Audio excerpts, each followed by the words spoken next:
this meeting. And these slides, Lisa's slides will be on the Western Mass Public Health website, and it will also be on the Franklin Hampshire Training Hub website in our resource library. We will send out CEUs to whoever indicated during their registration that they wanted CEUs probably next week. It takes us a little bit of time to make up the certificates, and they'll be emailed to you. We'll also email a recording of this and send you the slides as well. Questions, if you want to put them in the chat as we go, you can. And if we have time during the presentation, we'll answer them. Otherwise, Lisa has some time at the end to make sure that we get to some questions. So we hope Lisa has time at the end to get to some more questions. If I'm not forgetting anything, I will turn it over to Lisa. Lisa, if you want to just introduce yourself to those that don't know you, and we'll get started. Oh, I'd be happy to do that. I'm just stopping this. So my name is Lisa Berger. I have been in the world of food safety for coming up on 27 years, which is remarkable since I'm only 29. I was a genius at the age of 2. I started with the Massachusetts Department of Public Health as an epidemiologist. So I've got 2 screens going here. And my work, loved the work there, loved epidemiology, but what really inspired me to get into the world of food safety was the foodborne illness outbreaks that we had investigated at the state. And there was one many, many years ago, some of you may remember if you were around at the time, a little bit of an outbreak at a Wendy's that was a salmonella outbreak. And a woman ended up losing her life from this. And it was really narrowed down. There were multiple issues there, but it was a result of poor personal hygienic practices. And that really kind of got to me. And I thought, I need to get out of the world of epidemiology and get into the world of prevention and teaching people on how to serve food safely. It started very slowly with trainings here and there, and then I started doing more consulting, and here we are 27 years later, and we've got a team of fabulous people. We work all across the country. 4 of us just got back from working F1 in Las Vegas, which was a lot of fun, but a lot of work.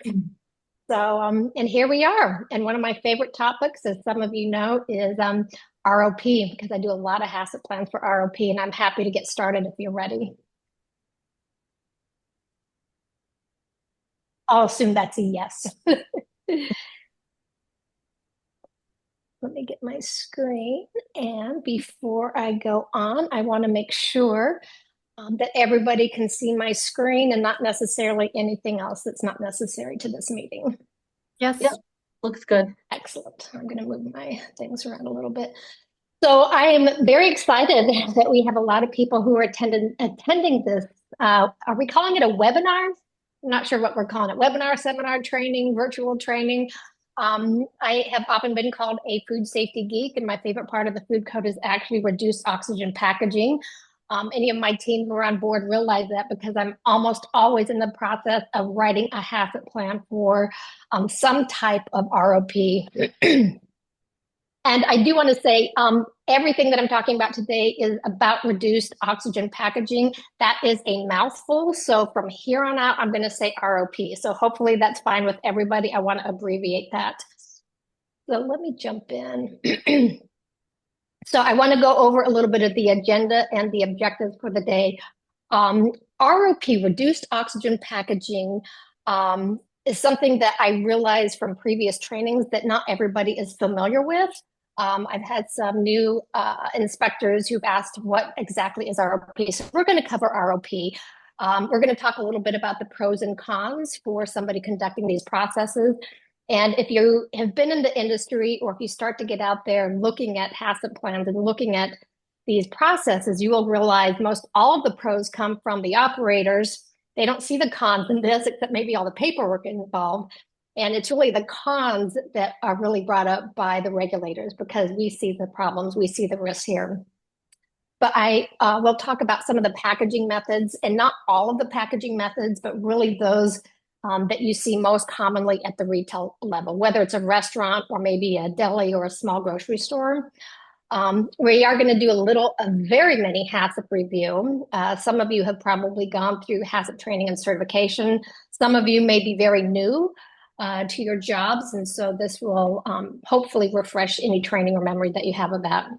I will talk about some of the requirements for both the regulator and the operator, and then I I promise, Bree, I'm trying to have some time at the end for some Q&A. So the objectives are very much in line with the agenda that we have. So really the intent is for you to have an understanding of the various process methods, the pros and cons, the hazards associated with ROP, the controls for ROP, be able to identify when a variance is required and not required. And mostly, again, I'm talking about ROP, but I do have a little chart that talks about some other specialized processes. But again, reviewing the basics of HACCP and then understanding the specific requirements for regulatory authorities and for the permit holder. So what is ROP? I did a similar training recently and got halfway through the training when I realized that people didn't know what I was talking about. It's kind of like talking about driving and somebody didn't know what a car was. So reduced oxygen packaging is literally packaging where the internal environment of that bag or container has less oxygen that we see at sea level, and that's at 21%. So some of the hazards I'm going to talk about are specifically related to when there is packaging with less than 21%, whether it's no oxygen or reduced oxygen.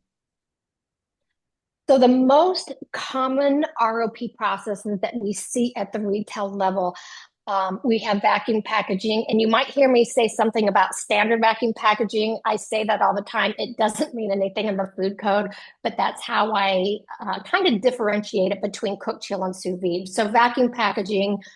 Another process that I see a lot more now since COVID.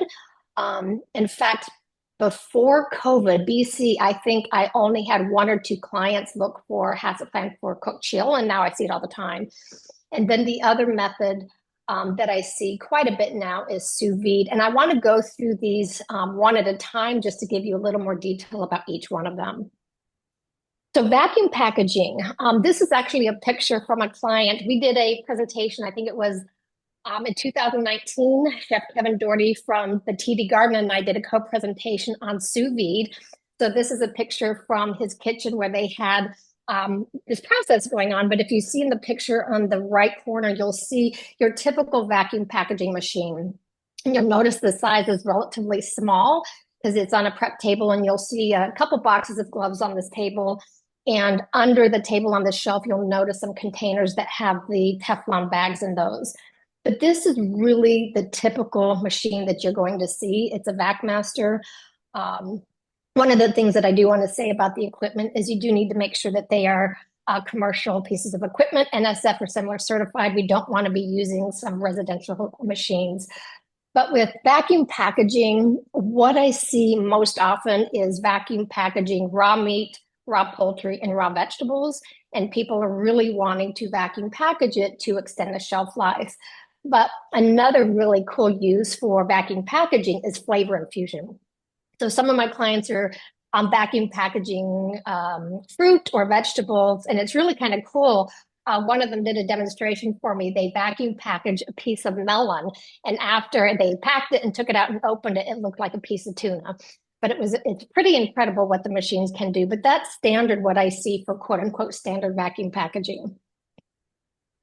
A cook chill process, this is probably much more common in larger operations, whether it's like maybe hotels or hospitals or universities. But what it is when we fully cook a product, it's usually a liquid product like what you see here. So it could be a red sauce, a bolognese, it could be soup, a chowder. It's fully cooked and then it's put into a bag. At the wholesale level, there's machines that actually do the bagging for you, but they're very expensive. So at a smaller establishment, they have these little stands that have racks where you can put the bags in so you can actually pour the product into the bag. Sorry, I'm a little hoarse here. So the product is fully cooked and then it's put into a bag and then it is sealed after it goes into the bag. And there's two ways that we can seal these bags. If you notice the second picture from the left, there's like a little metal, it's kind of like a staple. It's called a tipper tie. And there's a machine that will actually seal that little metal staple-like thing around the bag and it completely seals it. Another common way that we can seal these cook chill bags is by a heat sealer. And that's the picture. Can you guys see my cursor? Oh, very good. So this is the picture here with a heat sealer. Either one of these will create that ROP environment for that red sauce that we have here. And then the next step that happens immediately after sealing is this product is chilled. The best way to chill these, we find, is in the 50-50 ice water bath. And one of the experiments that we had done at the garden when we were preparing for that presentation is what is a faster, more effective way to chill these products. So we tried the 50-50 ice bath, and they did have a blast chiller. The ice bath was much more effective. So the nice thing is it's inexpensive compared to getting a very expensive blast chiller for this process. So this is the cook chill. And again, just to review, this is the product is cooked first. It goes in a bag, it's sealed, and then it's cooled. And then my third most common form of ROP is sous vide. And this rough translation for French is under vacuum. And I do have the picture again of the vacuum packaging machine in this slide because in order for us to use the sous vide circulator that you see here in the main picture, it has to be vacuum packaged first. So it's vacuum packaged. And it can be a partially cooked or fully cooked product. It could be beef, it could be chicken, maybe it's some vegetables. And then it goes into a water bath, the circulator. So you can see here, very basic, very simple. We have this container, it's filled with water. We have the sealed, this looks like a piece of beef here. And this piece of equipment, this little small thing here is actually a circulator. And it will circulate the water and it will maintain an exact temperature. So if you want to cook something at 146.2, it'll keep it at 146.2. It has a timer on it. Some of the more sophisticated ones you can program with your phone. So sous vide, why do we do sous vide? I never knew why we did this until we went into the garden and had tried some of the foods that the chef cooked by sous vide, and it was amazing. A steak was cooked. It was cooked enough to meet food code standards for a pasteurization, but it was still kind of pinkish, kind of purplish on the inside, and you could probably cut it with a butter knife.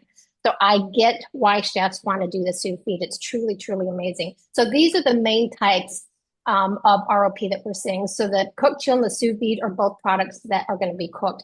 The sous vide is cooked after it's bagged, the cooked chill before it's bagged. So the pros with ROP, one of the main reasons I see a lot of people doing what I'm going to call the standard backpack is it extends the shelf life by inhibiting the spoilage organisms. So you kill up those spoilage organisms, it's going to last longer. For operations that are using the cook chill, and I mentioned that this might be done at the university level or in a large hospital, it is definitely a labor and time saver. Some people like to use it for portion control, quality retention. I mentioned the flavor infusion. And recently, and this is something new that I've added to these slides, I had a client in Boston who wanted to vacuum package the fats because the oxidation causes it to get rancid. And if it's vacuum packaged, it's going to prevent that. So it's going to get rid of that rancid kind of nasty smell that you will sometimes get with fats. So these are definitely the pros for the operator. In terms of the cons, what I don't have here for the operator is the amount of paperwork and training. And I probably should put that down here. I have had places that I've worked with, we give them a contract and I start giving them a list of information that I need and all of the logs that they need to keep up with. And then they're like, ain't gonna do it. It's too much work. So those who do it, one of the biggest cons I would say comes from your perspective in that it's risky. If it's not done exactly how it is supposed to be done, there is a potential for growth of certain pathogens. So we're concerned about Clostridium botulinum toxin, Listeria monocytogenes. If it's not done properly, exactly as indicated in the food code, we can create perfect environment for bees to grow and produce toxins. And the problem here is because we've killed off the spoilage organisms, we don't have those telltale signs that something is not right with it. So it could be growing, the bacteria, the toxin could be growing, and somebody could open up a bag, smell it, look at it, and it still looks acceptable. Because of the significant risk with ROP, it is defined in the food code as a specialized process. Lisa, can So I ask what a is a specialized process? Absolutely, Bree. Oh, sorry. Can I ask a quick question? Mhm. The cook chill, the bag, it looked like maybe tomato sauce in a bag. Are they extracting oxygen from that, or is it just being put in a bag and then sealed? It's being put in a bag and sealed. And some initially, it's not going to be completely anaerobic, but food breathes, and eventually it runs out of oxygen, and now it's in a bag. So just that process of putting food in a bag and sealing it, it will become an anaerobic environment. It will become an ROP environment. And a lot of operators don't know this. They think, oh, I'm not actually putting it in a vacuum packaging machine where it sucks out the oxygen to seal it. Just that one process creates an anaerobic environment, which is defined as an ROP process. And Excellent question. do they still need, is that only if it's put in hot? Because I've worked at restaurants before where they portioned out like rice, like a cup of rice into like a little baggie and like tied it. Cooked That's rice or obviously, raw rice? uh, it was probably cooked when they portioned it. They did it wrong. It has to be in there hot. It has to be hot when it goes into the bag. And Okay. I'll talk about that. It has to be hot. And a lot of people don't understand that. They're like, I'll cook it, I'll cool it, and then I'll put it in the bag. No, that creates an increased risk for that toxin production. We want to have it hot in there so we don't have the recontamination Hmm. if it's not hot enough. So Okay. those are Thank you. excellent questions. I hear those all the time. Excellent. Thank So ROP is a specialized process. I'm going to read to you what is in the food code as to what a specialized process is. It is a method of food preparation that has historically resulted in more foodborne illnesses than standard processes. Standard process, burger and fries, steak and potatoes, soup and salad, coffee shop, ice cream shop, those are going to be considered standard processes. A vacuum packaging machine, sous vide, cook, chill are not. They present a much greater health risk if they are not under strict operational procedures. And I really, really mean strict when I say strict. And that's something that I really try to stress to my clients when we're talking about this. With any specialized process, whether it's ROP, acidification, smoking, curing, it is up to the operators to prove to you, the regulatory authority, that what they are proposing is going to be safe, that they are not going to make somebody sick or kill somebody from doing an unsafe practice. So it's really in their court to prove to you that they can do this safely.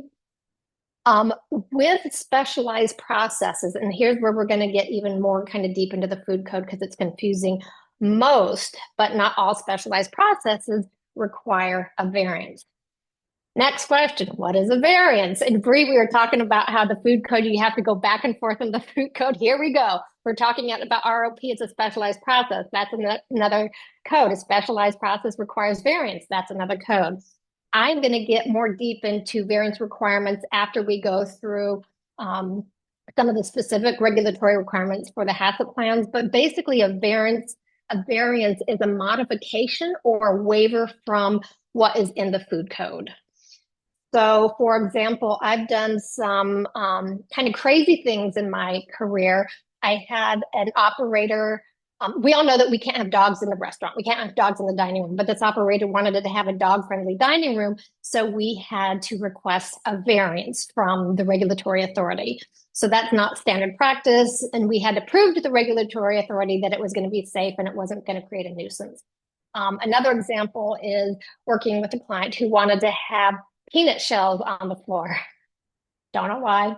Anyway, we had a variance. So variance requirements, and I'm going to read this. It's 350211. When variance when a variance is required, and specifically for ROP, and I'm going to read this to you. Packaging TCS foods. I want to stress TCS foods, time temperature control for safety foods. We're not dealing with nuts or uncooked rice or non-TCS foods. So packaging TCS foods using an ROP method, except, my word here, except, it's highlighted in red, except for the growth of and toxin formation by Clostridium botulinum and the growth of Listeria monocytogenes are controlled as specified under the next part of the food code, which is 3-50212. So you have to have a variance except, and 3-50212 reduced oxygen packaging without a variance are all examples of when we do not have to have a variance with ROP. But also please note on this slide, I have highlighted when followed as written. If they follow the code exactly as written, they don't need to have a variance. So here's one of the exceptions to the variance requirement. Vacuum packaging when we have two hurdles or two barriers. And I want to talk about this because it's really confusing. What do you mean the hurdle technology? There's two barriers, one barriers. I was looking for a cute little graphic for this presentation to demonstrate what I mean by hurdle technology. And what came up on my screen was a turtle running like in a track meet.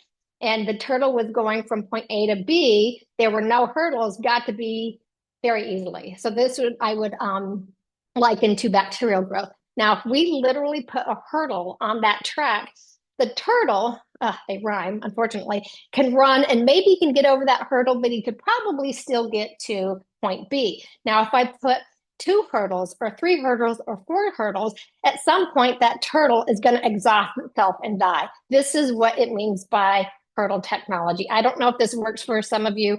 I know my staff are probably saying, oh my gosh, she uses these crazy analogies, but it helped me when I was looking at the turtle and hurdle technology. So vacuum packaging. For a product that has two barriers, we do not need to have a variance. One of the barriers is if this food is maintained at 41 degrees Fahrenheit or below and has one or more of the following. And you'll see on the right, I have four different barriers to help prevent the growth of these bacteria and the toxin production. So one is high levels of competing microorganisms. Raw meat, raw poultry, raw vegetables are going to create an additional barrier to the bacterial growth. And it's interesting, I have a lot of my clients who I'm starting to work with, and they feel that it's safer to vacuum package these products if they're cooked. We know that cooking our meat, our chicken, and anything else is going to be safer because it kills the bacteria, but not when we are vacuum packaging. So it's a little counterintuitive for them that when I tell them it's safer to actually do raw product. Another barrier is going to be water activity levels that are low. Now, for those of you who are recently learning food safety or you learned this many years ago, you'll probably remember the little acronym for bacterial growth: food, acid, time, temperature, oxygen, and moisture. Anybody remember this? Fat Tom? So moisture is required for bacterial growth, but in our world, we don't call it moisture, we call it water activity levels, and it's represented by the A sub W here. Bacteria really don't grow well with low water activity levels, so the threshold here is 0.91. So if we have a food item that is at 41 or colder and has a low water activity level, that's a double barrier.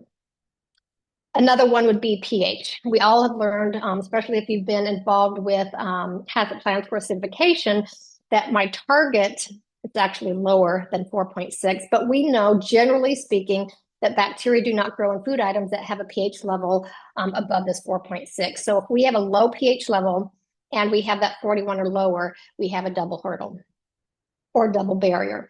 And then finally, the third one is somebody is using a meat or poultry product that is inspected at a USDA facility that is cured, and it's usually nitrites. This will also be a second barrier. Of the different types of ROP processes, I'm most comfortable with this one because it's pretty easy. You keep it cold, and if it meets one of these requirements, it's not as risky as the sous vide or cooked chill. Another exception to the variance requirement is with fish, and the way the food code is written here is really, really confusing. I'm going to read this to you as it is. This is a copy paste from the food code. Except for fish that is frozen before, during, and after packaging and bears a label indicating that it is to be kept frozen until time of use, a food establishment may not package fish using a ROP method. If I were to write the code, I would have said a food establishment may not package fish using a ROP method unless the fish is frozen before, during, and after packaging. To me, that makes a lot more sense. So what it is saying is you can vacuum package it, but it has to be frozen at all times in order for it to stay safe. And the reason for this is botulism, specifically botulism type E, is One of the most, I should say, lethal forms of botulism is the one that's associated with the strange neurological symptoms, the visual disturbances, the descending paralysis, the respiratory paralysis. This type E is often associated with fish. It's in their intestines, it's in their gills. And another unique characteristic about this type of botulism is it can grow as cold as like 37 or 38 degrees. So this fish that's more likely going to have this type of botulism, we want to keep it colder than that. So frozen, we know that's going to be colder than that 37 degrees. So fish, it can be done. We do have some jurisdictions that outright do not allow fish to be vacuum packaged because it is very risky. And I do have some clients that I've worked with that if I'm not 100% confident that they will do fish safely, I will not put it in a HACCP plan. And I think I have 4 of my team members on board here. That we have a couple clients that we said, nope, I won't put my name on it if you do any fish. So another exception to the variance requirement is the cook, chill, and sous vide. And this might be confusing for those of you who've been an inspector prior to 2018 because our 1999 food code indicated that you had to have a variance for cook, chill, or sous vide. And that's really because the food code didn't specifically address the controls for these processes.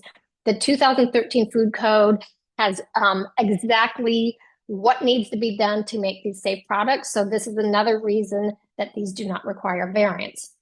Because there's a lot of detail that goes into this, I'll discuss it when we get into the controls a little bit later, but they are exempt from the variance if they are cooked, packaged, cooled, and held exactly as described in the food code. Another product that people like to vacuum package is cheese, and I feel like this is another safe item to vacuum package. Some of the caveats here is that the cheese must be made commercially in a food processing plant. It can't be cheese that's made on site, and it cannot have anything added to the cheese. So the operator can't add oils or spices or herbs. The other thing that's important if somebody is vacuum packaging cheese is it must meet the standard of identity as identified in the Code of Federal Regulations, 21 CFR 133, for hard cheese, pasteurized processed cheese, or semi-soft cheese.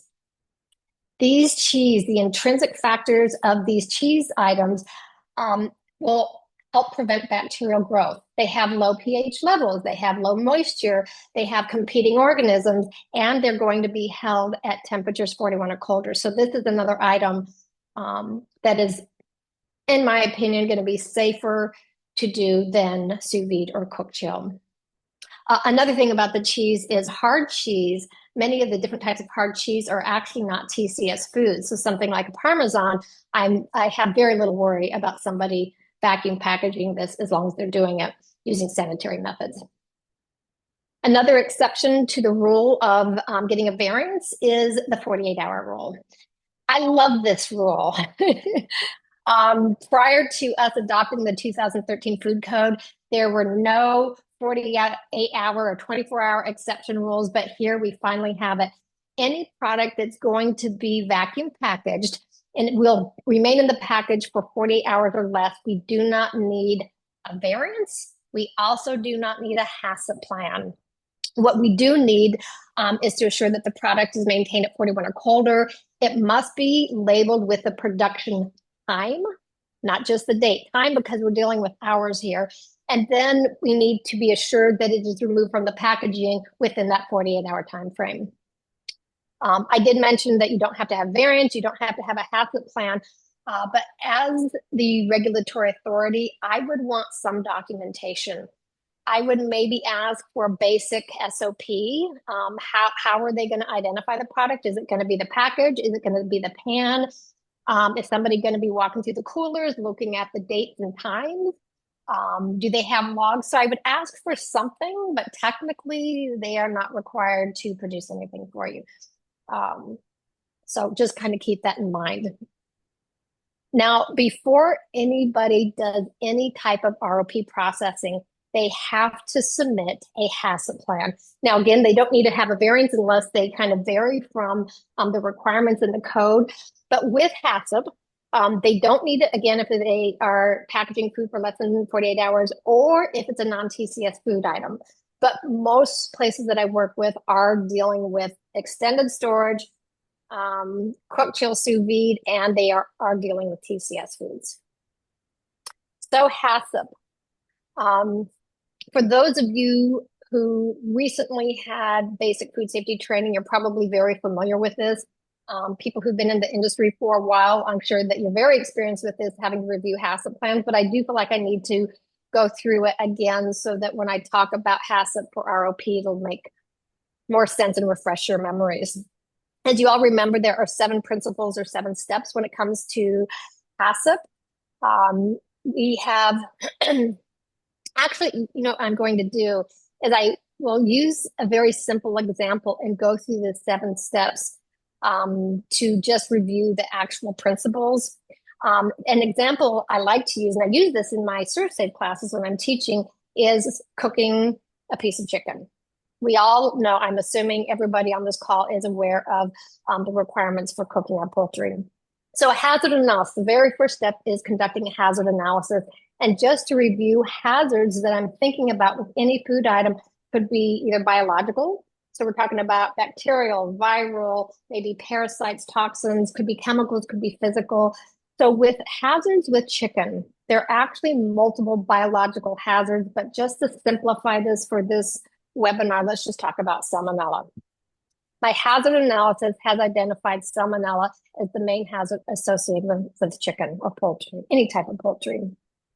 My second step, where we see here, it says critical control points. It is determining what our critical control points are going to be. Now, a critical control point, as I like to define it when I'm talking to people who don't know HACCP, it is a step or a process. So something somebody can do that will either eliminate the hazards we've identified or at least reduce them to safe levels. So if we're dealing with chicken, the thing that will reduce the salmonella to safe levels would be to cook it thoroughly. So my hazard is salmonella. My critical control point says you cook that bird thoroughly. My third step is establishing our critical limits. We don't have to establish these because the food code does this for us. So also a critical limit, the way that I define it when I'm teaching my operators, is a critical limit is usually a numeric value, either a minimum or a maximum value that is directly related to my critical control point.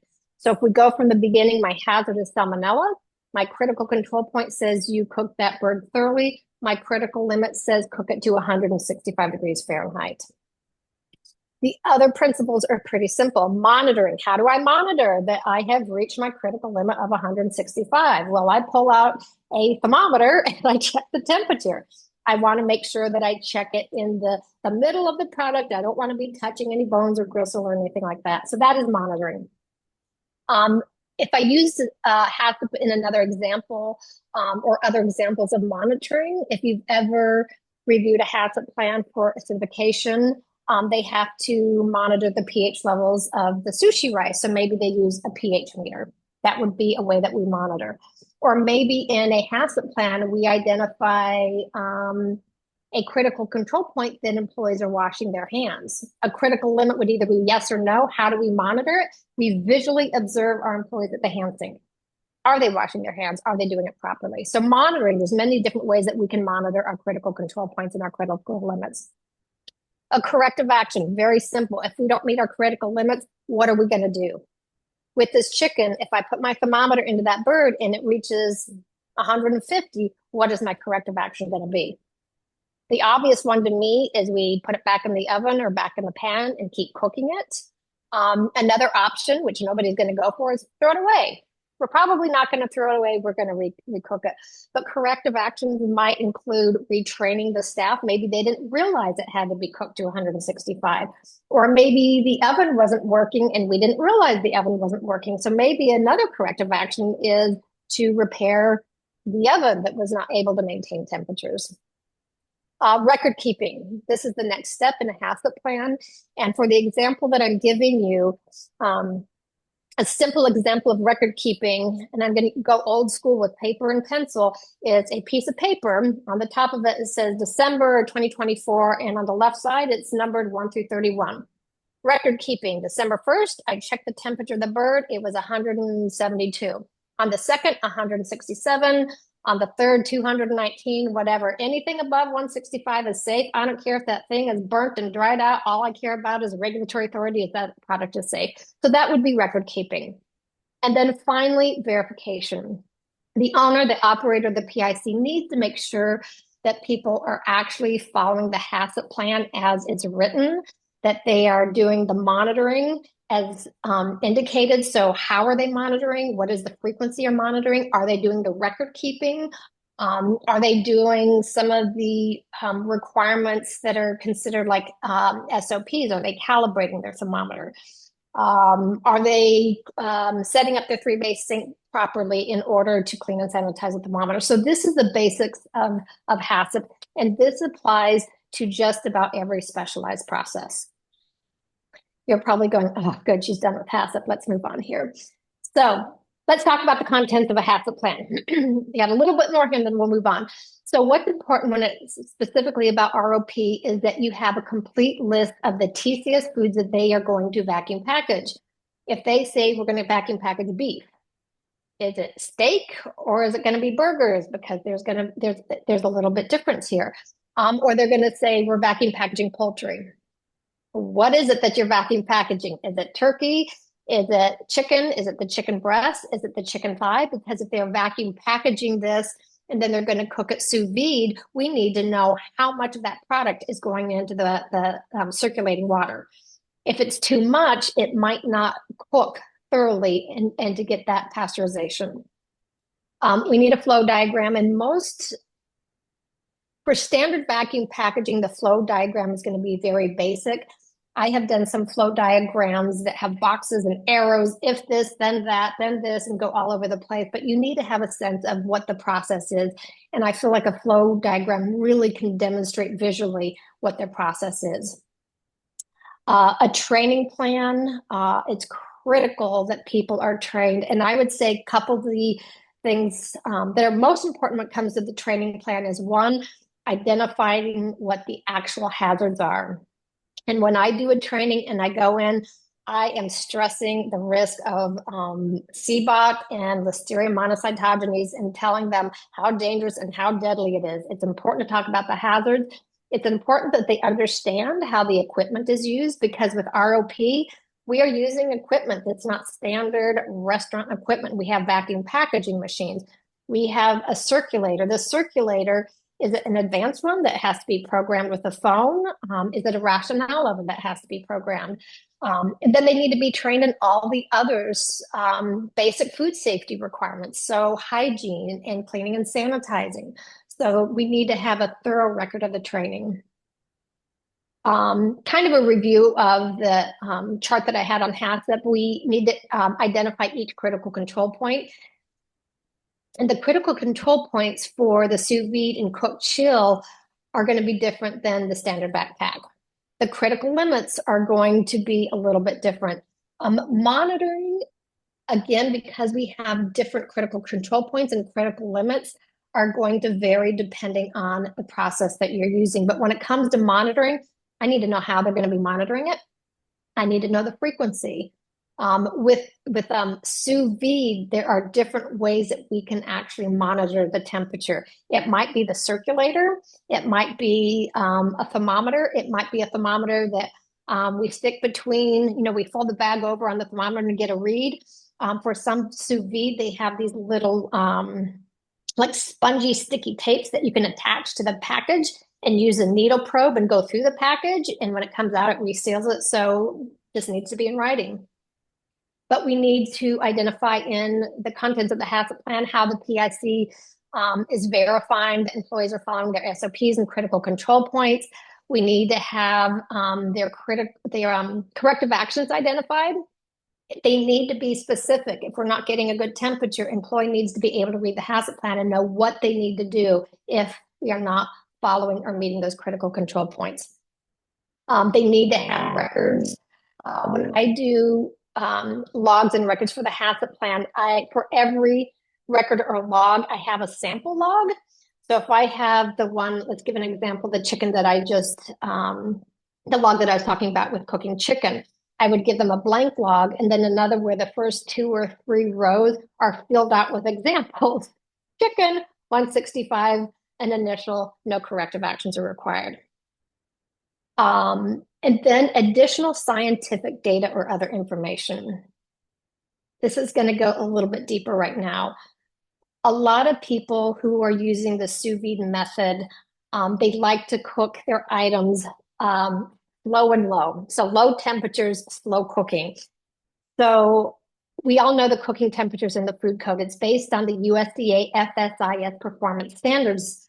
We know from the food code, cooking temperature for poultry is 165. We have ground beef is 155, and then my whole meat is going to be 145.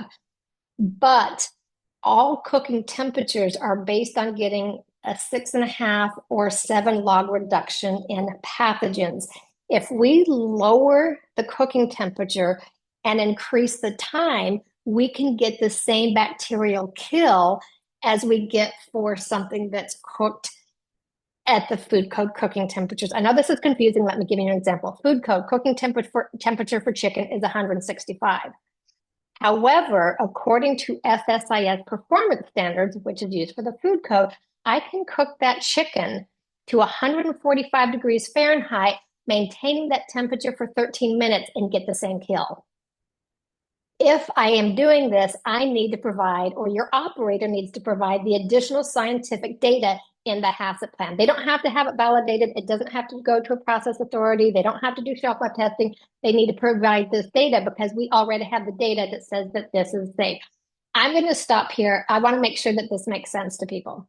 If you have a question, I guess, Bree, if they raise a hand, I have a question about this. I'll give you like 2 seconds while I take a sip of my drink and come back. I don't see anything in the chat right now, but if Okay. anyone has questions, you can put it in the chat or raise your hand. There was one question in the chat earlier, asking what is the integrity of those cook chill plastic bags? Looks like they could rip easily. There's different thicknesses of bags, and that's probably something I should have mentioned. You want to look at the bag that they have. Those ones, the picture, they do look thin, but they do have thick, more durable bags.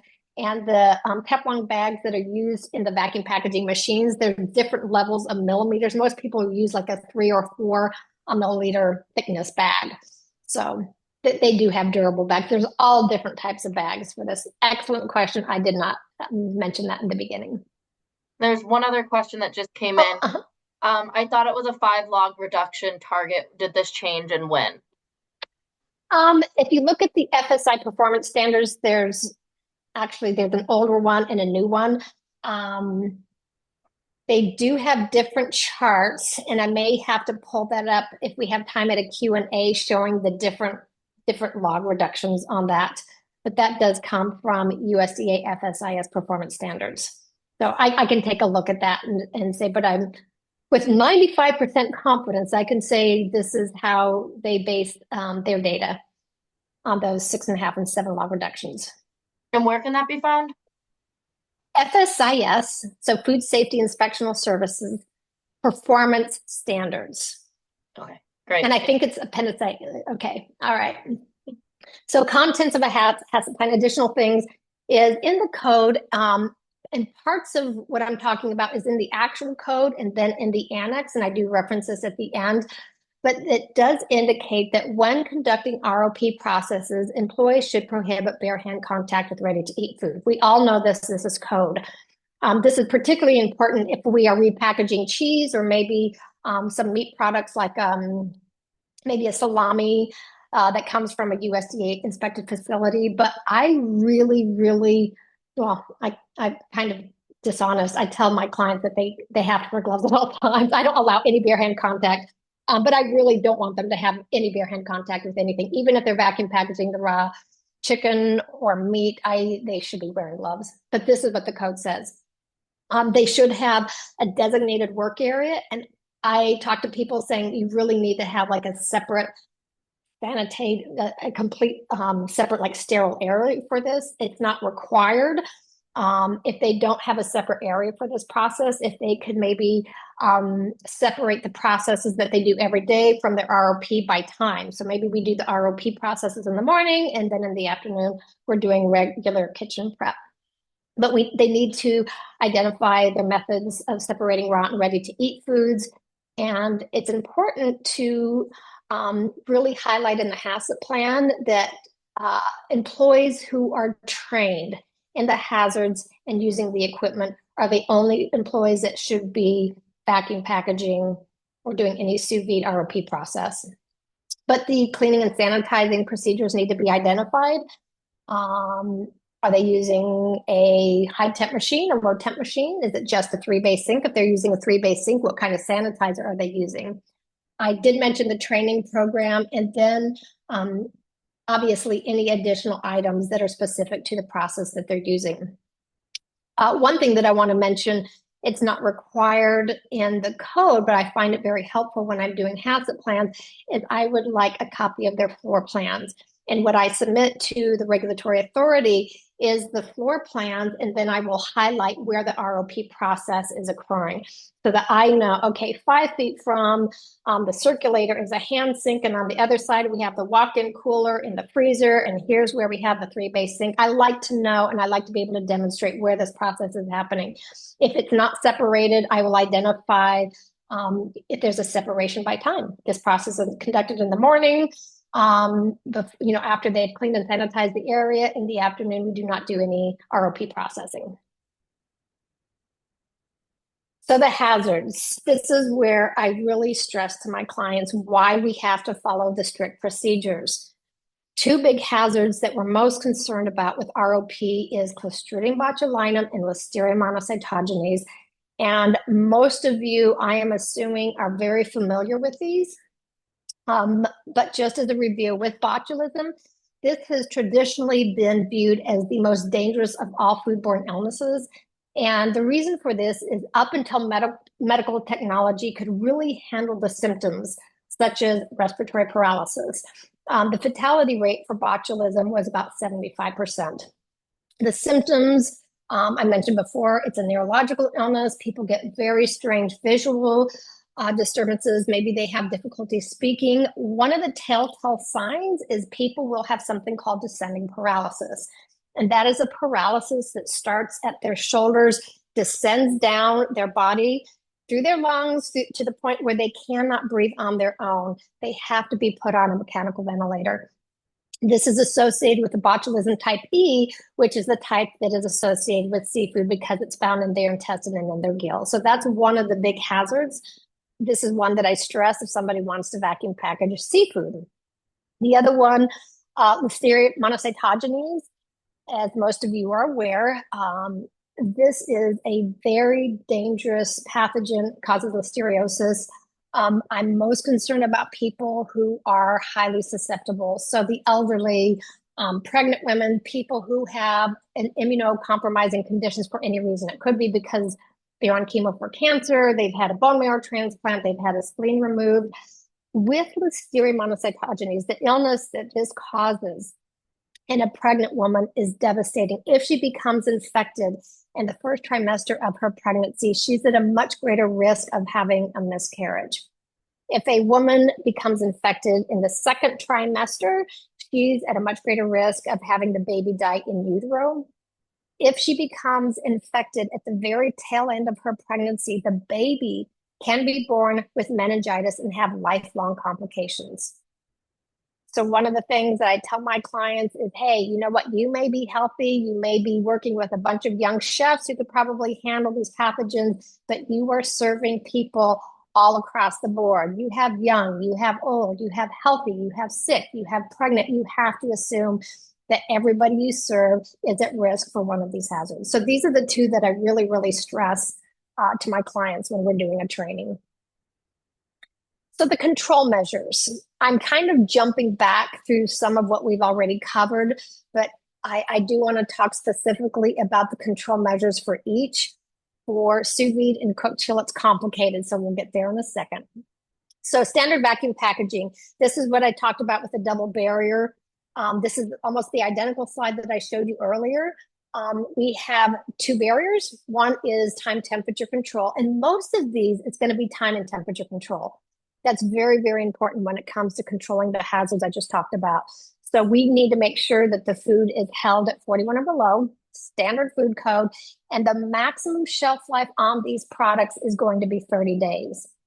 Now, it's important that when we do establish a use by date, that it does not exceed the manufacturer's sell by date. But it's also important that that package is clearly labeled with that use by date. And what I like people to do is they might do a batch or two batches when they're doing the processing, that they put each package needed to be labeled. And then if they put it in a pan in the refrigerator, I also want the pan labeled as well with that use by date. But again, the double barrier, those high levels of competing microorganisms, the raw meat, the raw poultry, the raw vegetables, items that have a low water activity level, low pH level, or if it's an item that's cured in a USDA inspected facility. So this is an easy one, double the hurdle, 41 degrees or one of these four requirements. For fish, I'm repeating myself, time and temperature control is the main barrier. Freezing is the sole barrier for vacuum packaging the fish. It must be frozen before, during, and after packaging. Otherwise, it may not be vacuum packaged. And the interesting thing about this, and I reread this recently because I forgot about this, and I don't know if you all read the food code, but we make it a habit of reading and discussing the food code every week. And it's amazing. I've gone through it multiple times, what you tend to forget. So it's nice to reread the food code, but it can be any vacuum packaged fish can be sold to the consumer, but it does have to be labeled. And the label specifically must say important, keep frozen until used, thawed under refrigeration immediately before use. If you don't think an operator can do this, I would urge them not to vacuum package fish. So this is where we start to get complicated. Sous vide and cook chill, there is one barrier. The one exclusive all-important barrier is time and temperature control. So on the left is the time temperature controls that are important for these processes. The first one is that sous vide and cook chill must be cooked as per the food code. I just mentioned the temperatures, 165, 155, 145. Or if you do want to go by the FSIS performance standards, that is acceptable as well.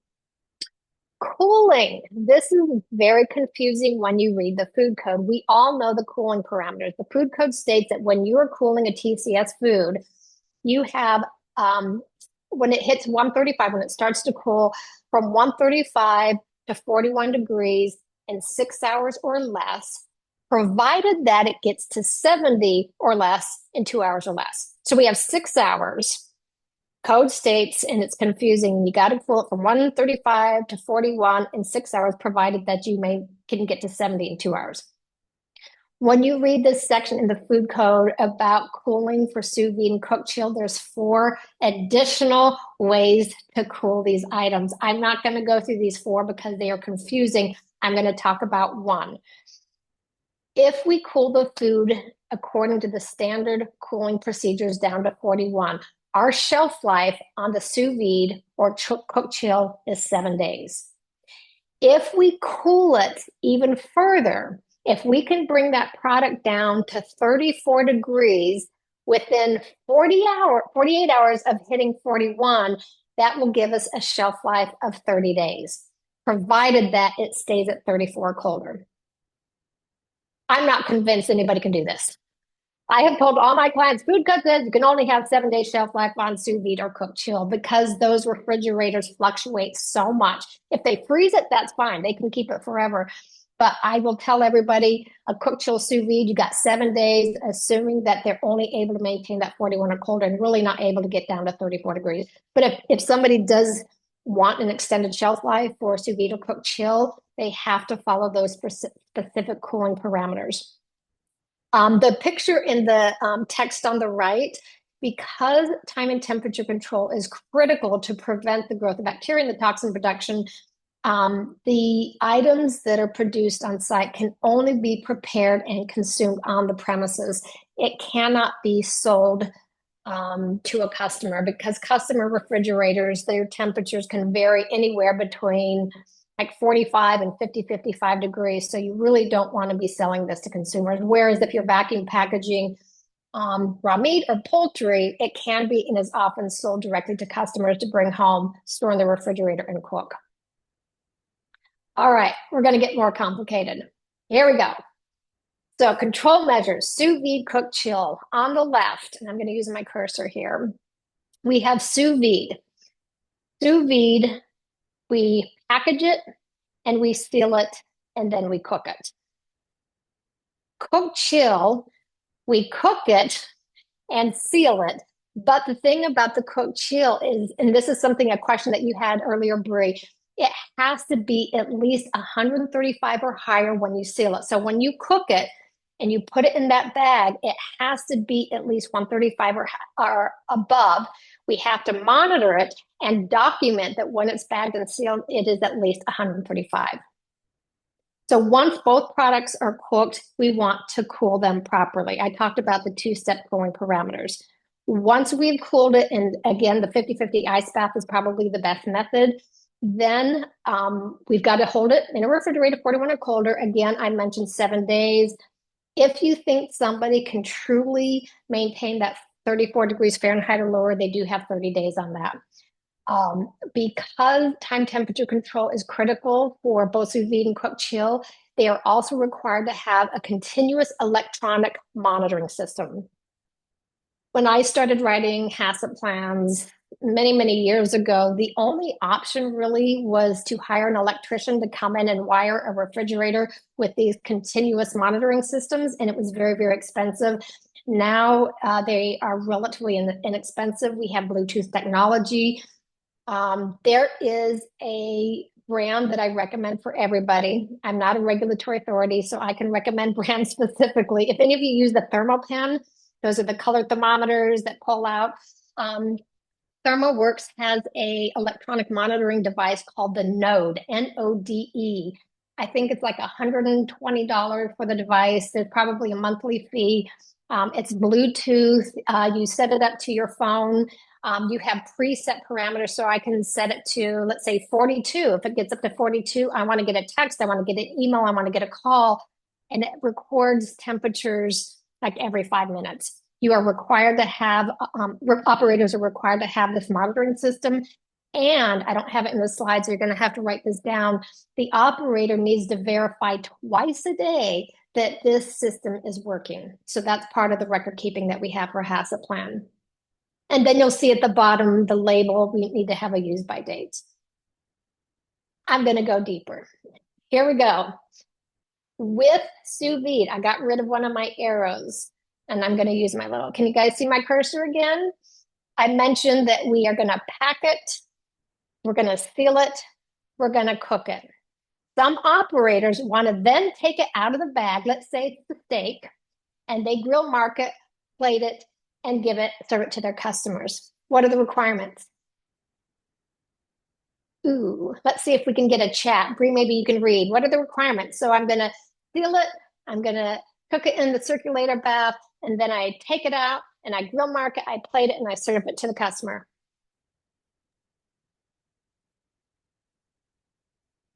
All right. Any answers? Nothing. It's less than 48 hours, question mark. Whoever said that, you're a genius and you've been paying attention. Absolutely.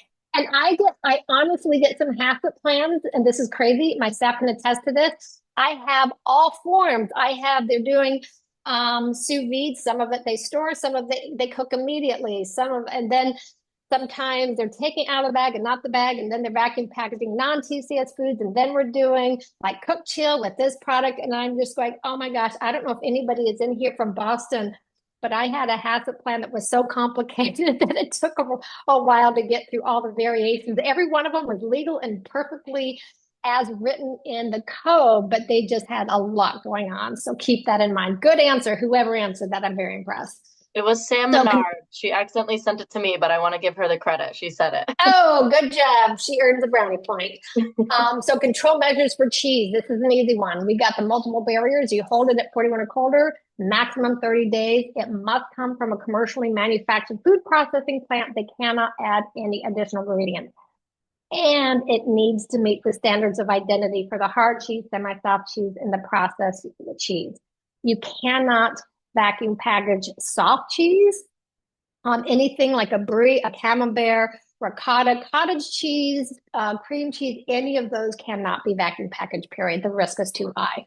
But this is an easy one. And we get delis who will receive product and they want to repackage it. As long as they are, one, wearing their gloves, it's a ready to eat food, no bare hand contact. They're keeping it cold. They don't add anything to it. It's a hard cheese. I'm very good with that process. Control measures for 48 hours is time and temperature control. So again, food is held at 41 degrees or below, and the maximum time is 48 hours. And what I actually put in people's HACCP plan is 47 hours and 59 minutes. I literally put that in there so that we know it's really a 48-hour time period. Monitoring for HACCP. There's lots of different monitoring that goes on. The most intense monitoring is going to be for the cooking, for my sous vide and my cook chill process. We have to monitor for the cooling. I need to know that that product is reaching that 41 degrees in a maximum of 6 hours. Otherwise, it's too long. We have to implement corrective actions. I need to back up. I did mention an important part of a HACCP plan is having corrective actions. If somebody has been processing or doing a ROP processing for years and there's no corrective actions, I'm very suspicious.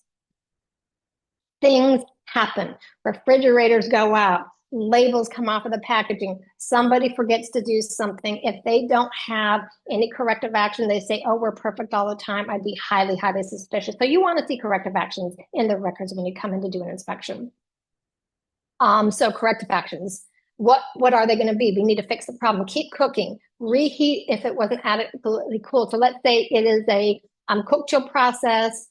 We sealed it and then realized, oh, we didn't check the temperature. You check the temperature and it's 120 when we bagged it. Open it up, reheat it, and repackage it. If it's been longer than that, I would throw the product away. So any one of the correct critical control points, we really need to have a corrective action if we're not meeting the standards. With labeling, I mentioned sometimes the labels can fall off or somebody forgets to label something. We need to make sure that it is segregated from the other labeled products. If we have an unlabeled product and we have no idea how long it's been in there, was it a day? Was it 2 months? We need to get rid of it. We cannot risk serving something that's been in the refrigerator too long. Or storage. Let's say the cooler that has the node in there, that electronic monitoring system is beeping, beeping, beeping, 50 degrees, 60 degrees, 100 degrees. Move it to another cooler, throw it out, fix the refrigerator. So there's lots of corrective actions. And again, sometimes that can include training, reprimanding people who are not following the procedures. Verification. It's very important that the PIC or the operator, the owner, is making sure that these HACCP plans are followed exactly as is. They need to review and sign all the logs. I'd like them to observe the process and see if the process is as it is written. And another thing that I do find is for some of our clients, if they opt out of the training, anytime we do a HACCP plan, we say we really want to do the training for you because I feel confident that we're going to be a better trainer than the operator, but they can opt out of it because it costs more money. If they opt out of it, I have found that they don't share the HACCP plan with everybody. And so people have no idea what they're supposed to be following. So really they need to observe the process and make sure it is as they have it written in the HACCP plan. But record keeping, I talked about the logs. For everybody, if they're doing any ROP, even if it's just standard vacuum packaging, I really want to see refrigerator and freezer logs as well. And then if they have the electronic monitoring, again, we need to log that that system is working at least twice a day. And we do need to have verification and training logs.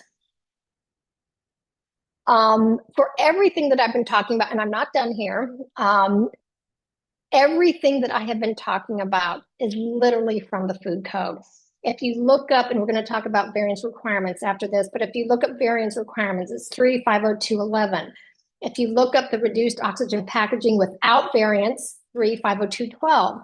And then we have the annexes in the food code, which are fabulous. And I indicated earlier that every week our team, we read a section of the food code and discuss it, and we are reading the actual annex of the food code. It's very, very helpful. So I highly recommend that if you're wanting to understand ROP a little bit better. So let's talk a little bit about the requirements. Lisa, did you want Permit, to answer some questions about the previous sure, part just sure, before sure, we move sure, on? sure. Somebody asked, where can we find the information for these lower cooking temps with specific cooking times? Mm. I might send it to you. The Okay. FSIS performance standards. I usually just Google it. It's the 2021 version. I had an older version that had the 6.57 log reduction, but literally FSIS performance standards, the 2021 version. And it has the alternate cooking temperatures for poultry, and it has based on the fat levels. I never know the fat levels of the chicken. So it goes from 1% to 12%. I always go with the most strict. And then it has it also for meat products as well. Okay. We'll send that if you can send that to me, we'll send it Yeah, out on our follow-up email to everybody. Um, gotcha. Somebody had also asked, does sausage fall into the category of meat? Meats, probably if it comes from a USDA inspected facility. So if they're making their own sausage, I would say no. But if it comes from a USDA inspected facility where they are adding nitrites, because nitrites will prohibit some of the bacterial growth that we had talked about. Okay. And then this was actually my question. Where in the food code does it say continuous electronic monitoring? Because I did control F. That's how I find things in the food code. And I couldn't find um, anything that said anything like that. So, it might be in the annex. I will make a note to where does it say? I can even give you an exact page number on that as well. So that's fine. okay, perfect. We'll include that as well, and answer a response to that. So I think Okay, that's it for now. And then if anyone else has questions, put them in the chat and hopefully we'll get to them before 4:30. excellent. I am going to move on. So the requirements. So the permit holder, when it comes to HACCP, so this is in the chapter 8 of the food code. If you grant a variance or a HACCP plan, it's really important for the permit holder to um, maintain the approved variance if required in the HACCP plan at the food establishment. And there are many a times when I show up to do our inspections, whether it's a sushi restaurant for the acidification or ROP, I'm like, can I take a look at your HACCP plan? And they say, oh, well, we have it at our house. Code requires that you have it on site at the food establishment so we can review it and review the records. Another requirement, if they are granted a variance and have a HACCP plan, is they have to comply with the HACCP plans and procedures that are submitted and approved. I think I've said this 3 or 4 times now. They have to be doing exactly what is in their HACCP plan. And here's something that I found very funny years and years ago. I was coming in, sorry, my dog is barking. I was doing a inspection of a place. I had just finished a HACCP plan. I wanted to go in to make sure they understood it. And the chef who was in charge that I was working with was going on a trip. I don't know if it was work related or a vacation, but he was vacuum packaging his underwear. I am pretty sure that wasn't in his HACCP plan. And apparently he was trying to compress all of clothes so he could get him in a suitcase so he didn't have to check it. That is not an approved procedure for the vacuum packaging machine. If they do get approved, they need to provide and maintain to you all of the records that are associated with a HACCP plan. So procedures for monitoring their critical control points, how are they going to be monitoring them, verification, corrective actions if their critical control points are not being met. And again, you want to see corrective actions, especially if they've been doing this for several months. Something has happened at some point. We want to see corrective actions. So the regulatory authority, they receive a HACCP plan for somebody. They have to review it thoroughly. If they are doing something outside of the code that I talked about, they need to have a variance. And it's really up to the regulatory authority to determine if a variance is required. And this is a cheat sheet that I had come up with when I was doing a presentation on specialized processes in general. I don't remember the source for this, and the only copy I have is in this slide, but I can blow it up and send it to you. But you'll notice on the very top, one of the specialized processes it identifies is reduced oxygen packaging. The next column indicates is whether or not a variance is required, and it says it depends here. The exemptions are if they are following 350-212 exactly as indicated in the food code. And yes, they do need to have a HACCP plan. So if they're doing anything outside of what we talked about in this code, let's say they want to vacuum package fish, but they don't want to freeze it. You can either say no, or, well, you can do this, but we need to have a variance, and you need to prove to us that this is a safe procedure. Usually they're going to have to go to like a process authority or a university to help determine if their process is safe to do this. So you have to review, so the regulatory authority, you have to review that HACCP plan. If they do have to have a variance, you have to review the variance as well. It is your responsibility to either approve or deny the variance. If it's outside of what we've talked about, you may want to say, hey, I'm not comfortable with this, or hey, you know what, I'll give it a shot, but you need to prove to me, work with, a university, a schedule process, or somebody to help determine if your process is safe or not.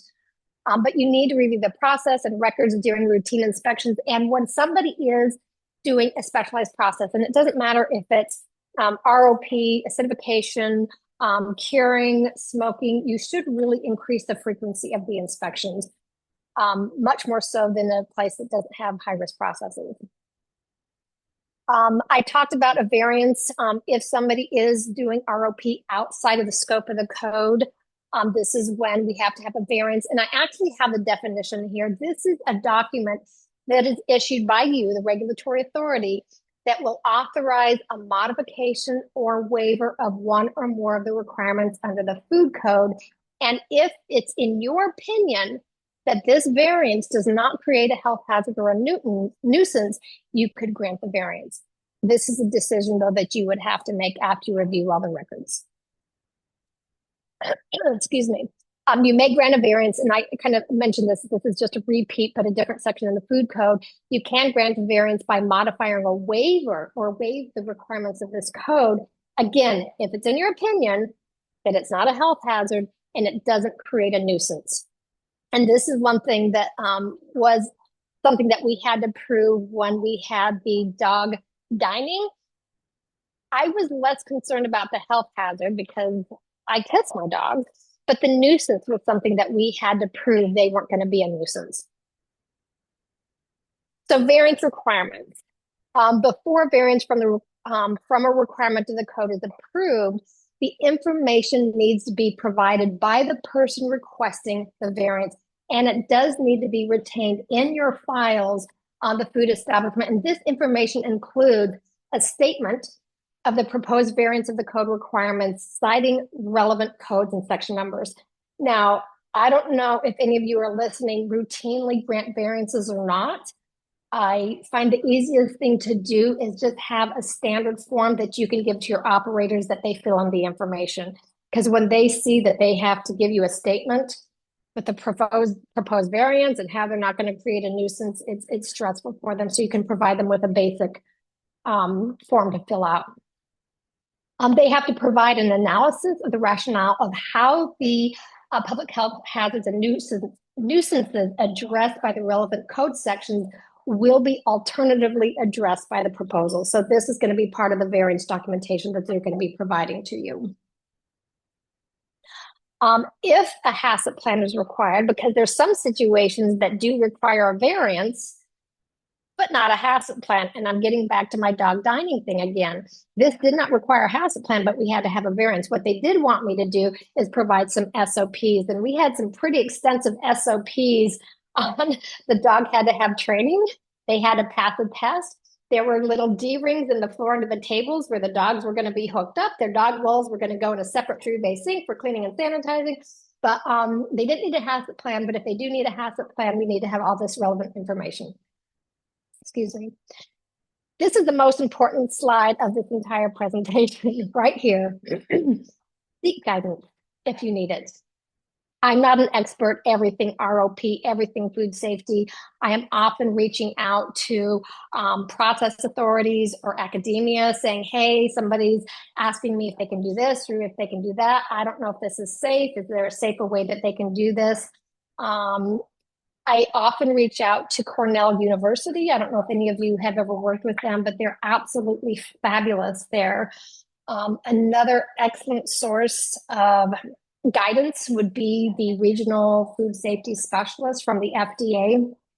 Um, Currently, Tom Mierney is our regional food safety specialist. It used to be Steve Nackers, but he's not our regional specialist anymore. So if it's Thomas Mierney, I did put his contact information on this. It's also in the slides that we gave you or the handouts that we gave you all.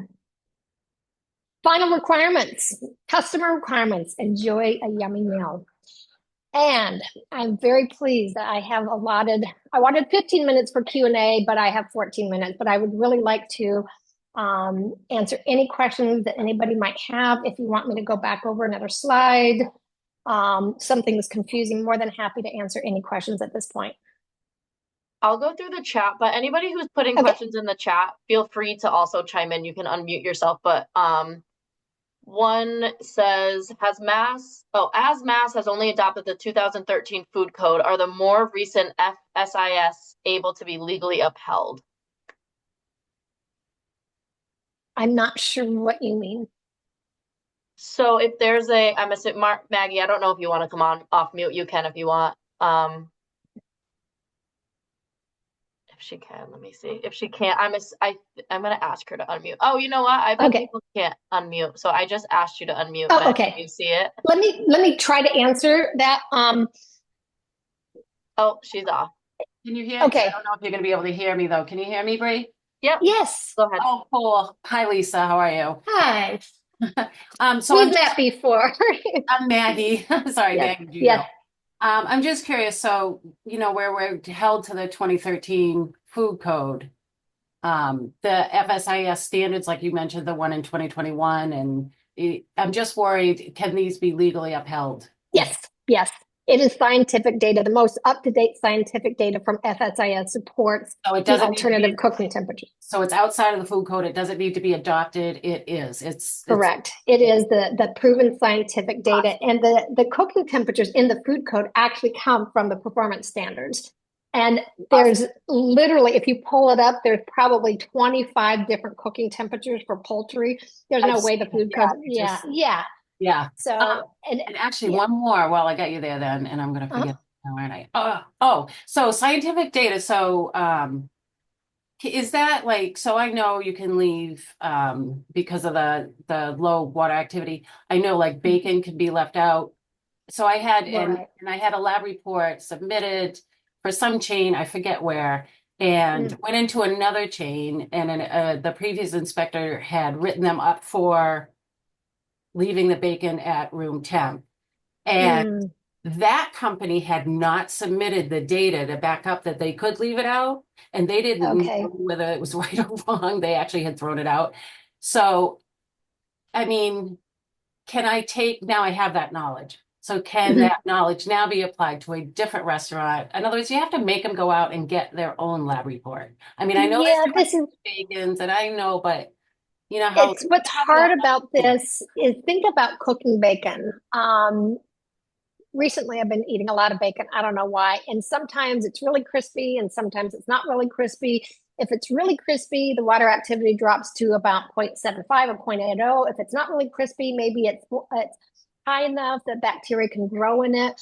The lab reports, my guess is they would have to know the exact cooking procedures, the exact equipment, the temperature that it's set to, the amount of time, maybe they have to flatten it out. So there's probably a lot of criteria to get that laboratory analysis. With something like that, they might, and they would have to have the exact procedures. Because think, even like when I cook bacon, like I'm not paying attention, and some of the bacon's hitting the pan, and some is up, and then the bottom is burnt, and the top is not burnt. So the top supporting bacterial growth, and so that's a hard one. But to answer kind of generically that question, any suspect food is guilty until proven otherwise. Really, yeah. That's the easiest way to put it.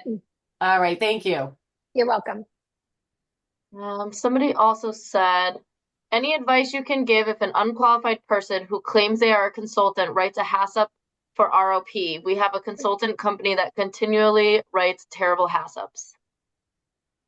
I don't think you can really do anything with the consulting company, but if you continually write what's wrong with the HACCP plan, identifying specifics, the hazards have not been addressed. We didn't mention anything about monitoring the fill when we're doing cook chill.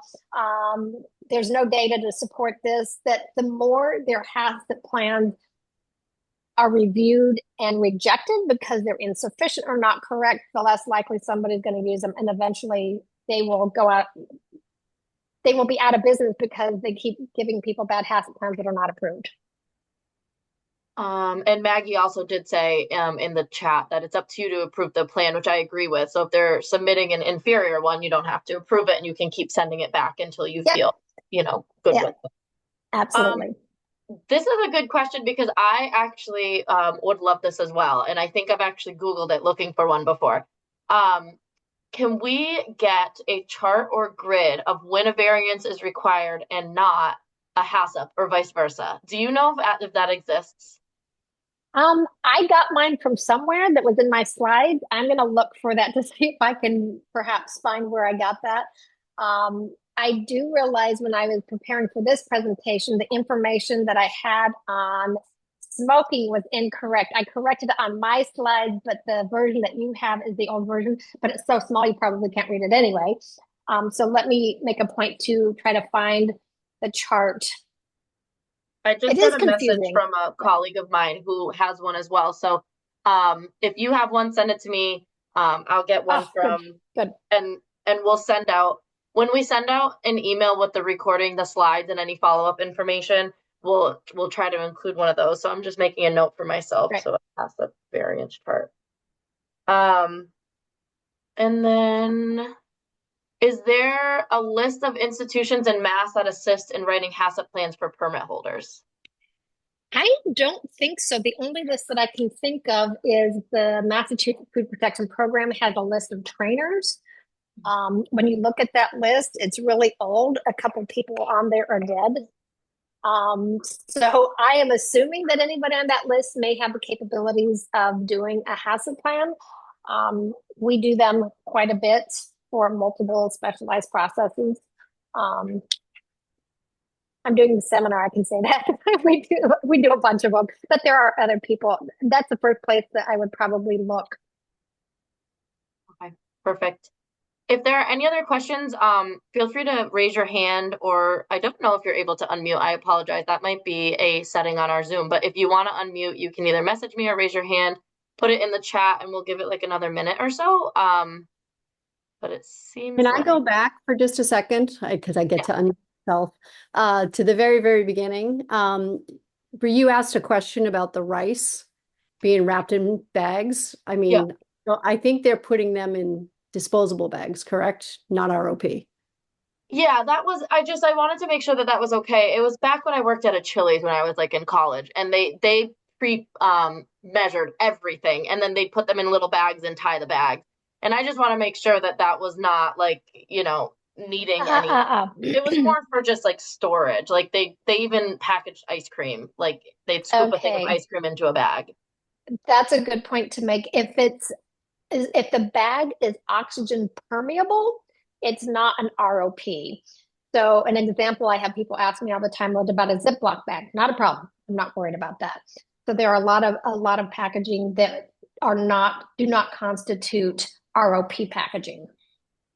So it's it has to have that specific staple or something like that you said, where it completely seals the package. Right. And generally when people are starting this process, they will go online and look for sous vide packaging or vacuum packaging, and they do have very specific requirements.